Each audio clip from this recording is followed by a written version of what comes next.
What is going on, guys? This is Miasin, and today I'm going to show you some agent combos. They're going to get a new structure deck, so the new support is pretty nice. You're going to see that Venus is now infinitely more than it used to be. It was always a good card, but now it's going to be like an extra really good card. So, yeah, everyone who used to play back in the days, don't worry, man. You can still play agents in 2021, just like you could in 2011, or I don't even know the year where it was actually really good.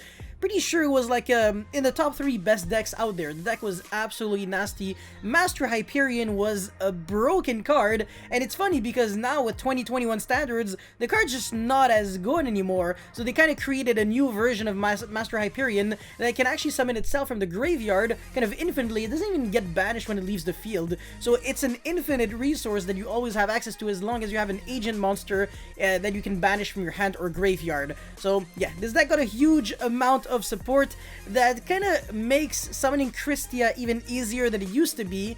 And obviously, the more I talk, the more you might just not understand. So we're going to go right into the combos. But before we do that, make sure you like and subscribe. It motivates me so much to keep making ones like these. And now let's jump into combo number 1, Venus. And one discard is a 1-card OTK through Ash. Through Ash. Yes, not through Valor.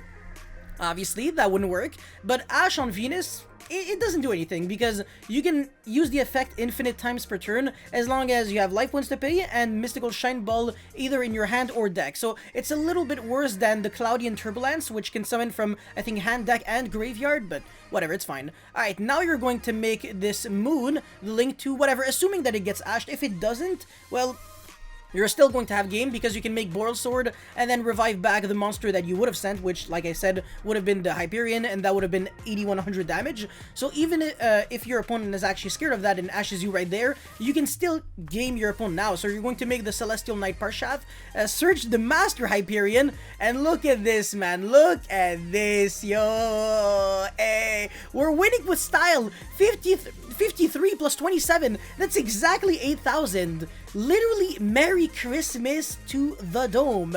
Combo number 1 was already good, but like I said, you haven't seen anything at all. That's always the same thing with me, man. I always start with like something kind of small but still really good, and then the juice is always at the end, so let's get right into it. Okay, so this is going to be the bread and butter combo. Earth and Neptune with, again, any discard. Look at what you can do with it going first. Oh my god. Alright, okay, so Neptune gonna search the special summon that Venus from the hand. Ironically, even if you don't have anything else in the graveyard, you can still get belled here, which is kind of annoying, but whatever. Alright, pay 15, feels great. Feels really great, feels even greater than when you pay 800 to get like 1 search, because now you're summoning like 3 garnets from your deck.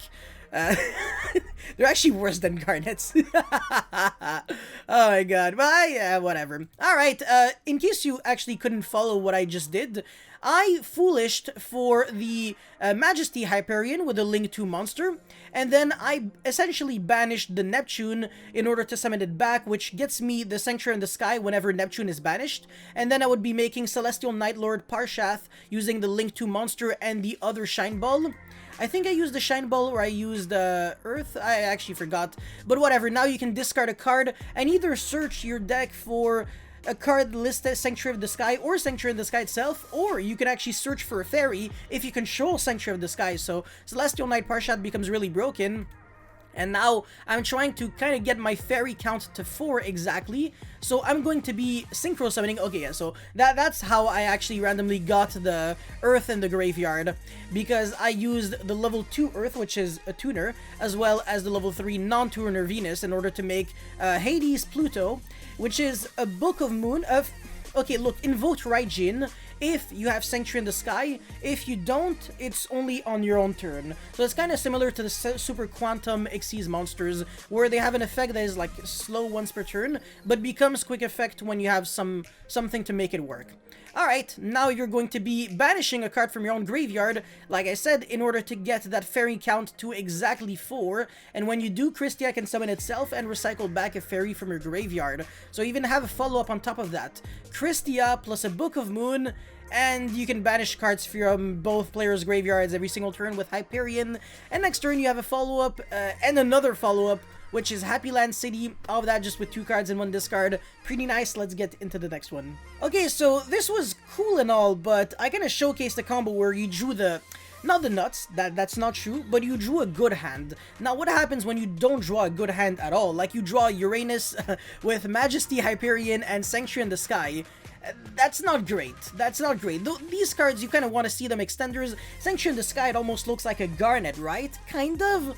Not really. You're going to understand why this is still combo regardless. So you're obviously going to activate Sanctuary in the Sky, special summon Uranus, and then it almost looks like I'm joking every time you know what? I'm just going to call him Entropy instead of the planet. Yeah, anyways, banish, and then by the way, Uranus has I did it again, has an effect where you can Foolish from your deck to the grave, the agent monster, any agent monster, and it becomes the level of the monster that you Foolish. So I Foolish for Earth, which is a level 2, so Entropy becomes level 2, and it's already a tuner, so Majesty Hyperion now has a fuel to special summon itself, and 2+8, you already guessed it, is the new Synchro Monster, Majesty Flare Hyperion. This card is the nuts, man. It really is overpowered. Its effect read, you can send one the agent monster or a monster that specifically lists the Sanctuary in the Sky in its text from your hand deck or extra deck to the graveyard that matters, and then until the end phase, this card's name becomes the sent monster's original name, and replace this effect with that monster's original effect. It also has another effect. When your opponent activates a card or effect, quick effect, you can banish one fairy monster from your hand or grave, then target one card on the field, destroy it. You can banish it, sorry, even better. You can only use each effect once per turn. So in other words, we can actually copy the effect of a really powerful monster in our main deck, and technically sometimes even in the extra deck, but it's going to matter a lot since we cannot copy the effect of Venus, kind of mimic the ability to summon 3 Shine Balls, even though we initially didn't have access to the card, which is really nice. Now we get our 3 Shine Balls, and we're going to make the link to Moon, which is going to be searching the Earth. This is something that we can do when we have the Sanctuary in the Sky on the field. This deck kind of reminds me a bit of Evil Eye in a way, where all of your monsters are kind of I don't want to say like irrelevant normally, but as soon as you have like Evil Eye Celine or whatever, the equip, all of a sudden all of your cards just get like broken. And this is the same thing with the agent monsters. They have like okay effects, but when you have the Sanctuary in the Sky, you gain like so many options, it's crazy. But now you even have the discard for the Celestial Knight Parshat. So even if you just had the 3 cards that I showed you with no other discard, this combo still functions really well. You're going to be pitching your card to search the Kristya, and now you're going to make a Link 1 with Link Spider, and Parshat has an effect which can summon fairy monsters from the hand, because clearly our fairy count isn't 4, it's like 9 or something ridiculous, and Kristya needs specifically 4, it's not 4 or more. So when a fairy monster, well, rather, if a fairy monster is sent from the field to the graveyard, except during the damage step, you can banish one fairy from your grave, and then special summon a fairy monster whose level is higher than the monster that I think you banished, or that, yeah, the banished monster. So we're going to be banishing the Shine Ball in order to summon that Kristya. It doesn't get the recycle back, because Kristya only recycles back a fairy from the grave when it is summoned by its own summoning conditions, which stipulates that you have to have exactly 4 fairies in the grave. But still, this managed to make Kristya, despite not having necessarily the best hand, which is really, really cool. So let's get into the next combo. Alright, this is one of my personal favorite one, Venus and Neptune, Venus, Neptune, and discard. You're going to see that it's actually much better than the combo that I showed before, and you're going to see why. Alright, so we're Foolishing again for the Majesty Hyperion, and now this is kind of like a Thunder Dragon Hawk. You can discard it and then special summon back agent monster from your grave. Getting back the Moon is really cool. It has a relevant on-field effect as well, and an effect on it when it's link summoned. And now we're using the effect of Hyperion by banishing Neptune, which again gets an effect on Banish, Sanctuary in the Sky. Now we're going to banish our own graveyard in order to kind of control the amount of fairies that we have access to. Make Appaloosa, so even if our opponent is holding the Ash for the Parshat, doesn't matter. We make Appaloosa first, and then we discard our card to search the Kristya, special summon, recycle back Venus, and it's Merry Christmas City. So just with 2 cards and 1 discard, we were able to make Appaloosa for 3 with Kristya. Really, really nice, but now one of your main questions right now is, can this deck play through Nibiru? It's all cool and everything you showed me is nice, but can you play through Nibiru? I showed you a 2-card combo that couldn't play through Nibiru, could maybe play through someone holding a hand shot for too long, but the next combo that I'm going to show you is going to be a combo that can play through Nibiru, so let's get right into it. Okay, so it's really similar to the last combo, but all we have is just one extra juice card, one search card, and really this could either be that or the missing piece, as long as you have like all these puzzle pieces that we're going to try to have access to. But yeah, you're going to go Venus, whatever, get your shine balls, blah blah blah. Like I said, every path leads to Rome, so yeah, it's really not like you needed specific 3 ofs every single time to make this work.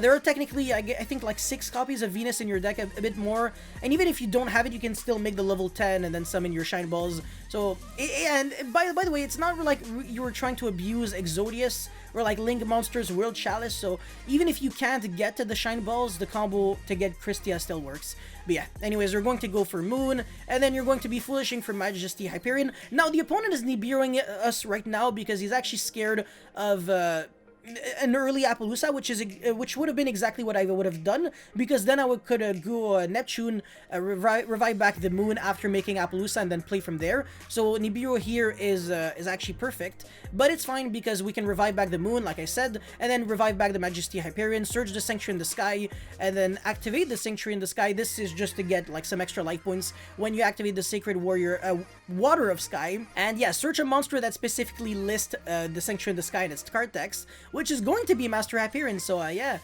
huge throwback to back in the days, and we're going to be banishing an agent monster to summon it, and its effect is finally going to come up. So the reason why we really need to destroy that Nibiru here is because if we don't destroy the Nibiru, summoning a Kristya doesn't achieve anything.